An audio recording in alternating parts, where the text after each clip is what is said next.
everyone, my name is Leah Oberkara and I wrote my research paper on standardized testing. Standardized tests in their most basic form are tests that ask students the same questions and evaluate them along the same guidelines. These tests are currently being used to evaluate how much students have learned over the course of a given academic year. To do this, teachers are given a list of topics called a curriculum in which the tests can evaluate. So throughout the year, teachers teach the material to students to better prepare them for the final exam. When that time of year finally rolls around, the students are put into a room and they are given the exact same test with the exact same questions, and they're given the exact same amount of time to take the test. So once they get their scores back, these scores are used to evaluate whether they should move on to the next grade or what level of classes they should be taking at that point.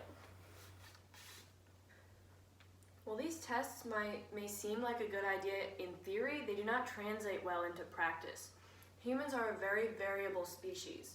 What I mean by this is that every single person is different. They have different strengths, different interests, different ways of learning, different processes of completing work. If every person is different in the way that they process and portray information, why should every single instance of a standardized test be exactly the same? Because of this variability, it is highly, highly improbable that every single result from a standardized test is an accurate representation of the student who took it. Standardized tests are creating a mold in which not all students fit into, so this is inadvertently setting students up for failure. If the proper environment is not created for students in which they can thrive and properly portray their intellect, it is almost impossible for standardized tests to always be an accurate representation of the student who took it. In addition, these tests can create an environment in which stress and anxiety thrive, especially on those exams for college entry like the SAT and the ACT.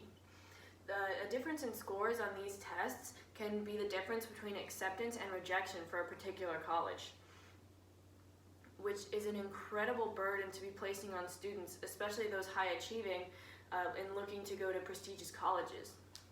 This pie chart shows how colleges value each part of a student's application. As you can see, the biggest portions of the pie chart are those of standardized tests.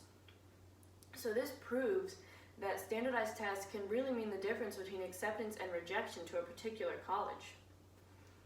As college students, we've all been there, waking up early in the morning, trembling with fear and anticipation, walking into a room full of people that you don't even know, about to take a test that you have no idea what's on it, and that can determine your academic future. These tests provide an environment in which it is very difficult to properly portray your level of intellect. Yet that's what these tests are trying to determine. So this undermines the validity of such tests. This stress, anxiety, and anticipation can lead to more issues than just poor performance. One such issue being test preparation classes. Most people think that these courses are great resources to bump up scores on certain exams. While this is true, it can also provide some drawbacks. These courses can skew the results on certain tests.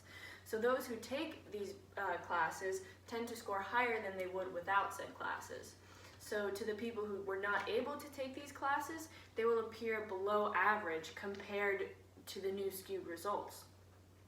In addition, students who would normally stand out for their excellency on said exams without the test preparation classes will now appear to be average.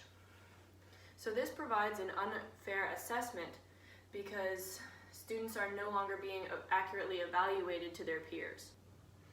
I believe that these issues warrant change to the evaluation process. One such alternative would be to just negate standardized testing altogether. As I mentioned before, humans are too variable to be assessed by a single exam, or even a variation of exams. So then that leads to the question, how can we evaluate students? How can we determine if they should move on to the next grade or if they're a good fit for my college? I believe the answer to that is teacher evaluations. Teachers get to spend hours and hours and months getting to know students, getting to know their preparedness, their preparation, their work ethic, engagement, teamwork, and other vital characteristics to student success.